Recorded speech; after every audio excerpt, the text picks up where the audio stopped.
In this gripping story, Judge Parker, a respected African-American jurist, is pulled over by a prejudiced police officer who wrongly accuses him of car theft. Despite presenting his ID and documents, the officer's biases escalate the situation. A sergeant arrives, but the damage is done, revealing the harsh reality of racial assumptions. Watch as this powerful encounter unfolds, challenging the very notion of justice. Judge William Parker, a diligent and respected judge, was driving through the city streets in his black luxury sedan, a quiet reward for his many years of service. As the city lights blurred in his rearview mirror, he felt a familiar ache in his temples, a reminder of a long, demanding day spent in court. He had just sentenced a fraudster, mediated a tense landlord-tenant dispute, and explained legal procedures to a confused jury. The stress of the day was evident, but the peaceful drive was a welcome reprieve. Suddenly, the flashing blue and red lights of a police car appeared in his rearview mirror. His heart skipped a beat, but his speedometer read just below the legal limit. With a calm sigh, he signaled and pulled over to the side of the road, turning the engine off and rolling down the window. A young officer approached the car, her face partly obscured by the shadows inside her patrol vehicle. She was young, with short, dark hair and a sharp, almost confrontational demeanor. "License and registration," she demanded, her voice firm and authoritative. Judge Parker, accustomed to such encounters, slowly reached for his glove compartment. With deliberate care, he retrieved his identification and registration papers, handing them to the officer. He remained calm, but his eyes narrowed slightly as he noticed her skeptical gaze. "Is this your car?" the officer asked, her tone laced with suspicion. "Yes, it is," Judge Parker replied smoothly. "It's registered and insured under my name." He gestured toward the documents, but the officer didn't look at them. Instead, she scrutinized him carefully, from his expensive suit to his well-groomed hair. "A nice car for someone like you," she muttered, trailing off as her eyes lingered on him, as if trying to find some flaw in his appearance. "You sure you're not driving a stolen vehicle?" Judge Parker felt a flash of discomfort, a familiar sensation that he had encountered too many times before. The unspoken assumption that people like him, successful, well-dressed, and accomplished, didn't belong behind the wheel of a luxury vehicle. "Officer, my identification and registration are right there," he said, his voice calm but firm. "If you would just check them, you'll see they're valid." The officer scoffed, rolling her eyes. "Right. You expect me to believe you own this car?" She crossed her arms and tapped the side of her radio. "I'm calling for backup. Possible stolen vehicle. Driver claiming to be a judge." Judge Parker sat in silence, his hands gripping the steering wheel with practiced calm, though inside his patience was beginning to wear thin. He had endured this kind of questioning before, but it never failed to sting, the assumption that someone of his background couldn't possibly be behind the wheel of such an expensive vehicle. Within minutes, another patrol car arrived, its sirens wailing as it skidded to a stop behind the officer's vehicle. A second officer, Officer Mark Davis, tall and with a neutral expression, stepped out. His eyes flicked between the young officer, Reyes, and Judge Parker as he approached the scene. "What's going on here?" Officer Davis asked, his voice calm but alert. Reyes began to explain in a clipped tone, repeating her accusations about the stolen vehicle and the suspect posing as a judge. Officer Davis looked at Judge Parker, his gaze more calculating now, as though trying to piece together the situation. "A stolen vehicle?" he repeated, his voice tinged with skepticism. "Are you sure about that, Reyes?" Before Reyes could respond, a third vehicle pulled up behind, its dark-tinted windows revealing a higher-ranking officer. Sergeant Emily Miller stepped out, her presence commanding immediate attention. She surveyed the scene with practiced efficiency. As the city skyline stretched out before him, the glow of the streetlights seemed to mock him, their cold light making the world feel even more distant. He had spent his career fighting for justice, for equality, yet in a moment, all of that seemed to be rendered meaningless. His thoughts drifted back to Officer Reyes and the assumptions she had made. He could feel the weight of her prejudice, how it had shaped her actions and clouded her judgment. Despite her badge, her duty, she had let her bias take over.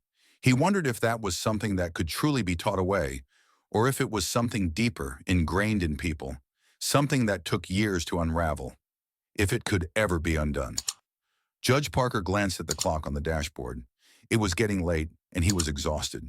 But as much as his body begged for rest, his mind refused to quiet. The encounter with Reyes had shaken him in a way that went beyond just the inconvenience of a false accusation. He thought about the law, about the systems in place that were meant to protect and serve all people, regardless of who they were or where they came from. He had always believed in those ideals, but tonight the law had failed him. Not in the traditional sense of a court decision gone awry, but in the more subtle, insidious ways that bias could distort justice. In that moment, Judge Parker realized that justice was not just about the decisions made in a courtroom. It was about how those decisions were shaped by the biases of those who enforce them. It was about the inherent equality of all people, and how often that equality was undermined by forces beyond anyone's control. As he neared his home, the streets grew quieter, and the night felt heavier. He couldn't shake the feeling that the battle for true justice was one he would never truly win, at least not in his lifetime. He parked his car in the driveway, but before stepping out, he sat for a moment, staring ahead. The faint echo of the sirens still reverberated in his mind, a reminder that the fight for equality was far from over. As he walked into his house, he took a deep breath and let it out slowly. Tomorrow would be another day to fight for justice, but also another day to face the harsh realities that sometimes justice was not just about the law, it was about changing hearts and minds. Judge Parker stepped out of his car and closed the door behind him. The night air was cool against his skin, but it did little to soothe the storm brewing in his mind. As he walked toward the front door of his house, he found his thoughts racing back to that moment on the side of the road. He had spent his entire career ensuring that justice was fair, equitable, and impartial. Yet tonight, he had been subjected to the very thing he had fought against his whole life: prejudice. It stung more because it had come from someone who had sworn an oath to protect and serve. Inside, his wife, Julia, was sitting in the living room, reading a book. She looked up when she heard him enter, noticing immediately the tension in his posture. "Rough night?" she asked, her voice soft with concern. Judge Parker didn't answer right away. Instead, he walked over to the window, looking out at the quiet street below. The city felt so distant now, like a separate world. He rubbed his eyes, feeling the exhaustion in his bones. "You could say that," he finally said, his voice weary. "I had an encounter with a police officer tonight." Julia set the book down, her brow furrowed. "What happened?" He took a deep breath before turning to face her. "She accused me of driving a stolen car," he said, shaking his head. "She didn't believe me when I showed her my ID. She assumed I was lying, simply because I didn't look like someone who could afford such a car." Julia's face softened with sympathy, but her eyes also hardened with indignation. "That's awful, but you handled it well, didn't you?" Judge Parker shook his head again, sitting down beside her on the couch. "I don't know if I handled it well," he murmured. "I kept calm, yes, but inside I felt my whole world being questioned. It's not just the accusation. It's the assumption that because of who I am, because of my race, I could never have what I've earned." Julia took his hand in hers, her grip firm. "What happened next?" He sighed deeply. "A sergeant arrived and recognized me.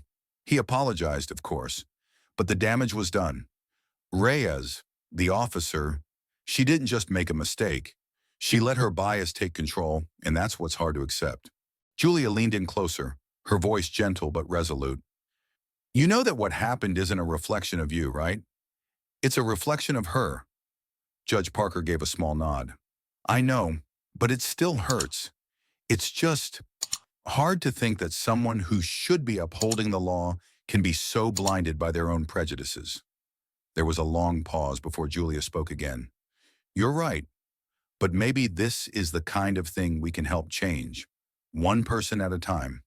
You've always been about justice, about making things right.